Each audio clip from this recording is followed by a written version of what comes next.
goods. The prices of basic goods are increasing and very expensive. It is not affordable to ordinary Filipinos. That is the problem. And the other problem is there is no food security plan at all for the Philippines. We have been importing food from other countries. And there is no plan, a long-term plan on how we can be self-sufficient in terms of food for everyone. We don't see that. Alam nyo ba na wala nang magsasaka ang Pilipinas? Dahil sobrang magastos.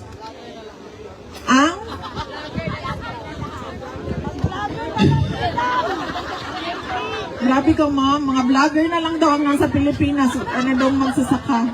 Yan. We don't take care of our farmers. We don't have a food security plan. And it's already the midterm of this administration. With no plans of doing plans, of creating plans, nothing.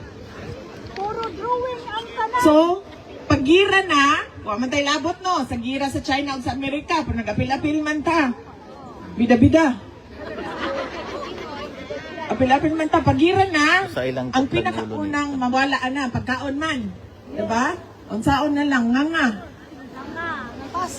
And we are not prepared for global shocks. Pansin nyo, walang ginawa ang Pilipinas sa tariff restrictions. May narinig ba kayo na ginawa natin? Wala. May narinig ba kayo na preparation natin sa effect ng Iran and Israel conflict? We are not prepared for climate change. We are not prepared for war. We are not prepared for global shocks. Because there is no plan at all. There is no vision at all. I've been a member of the cabinet.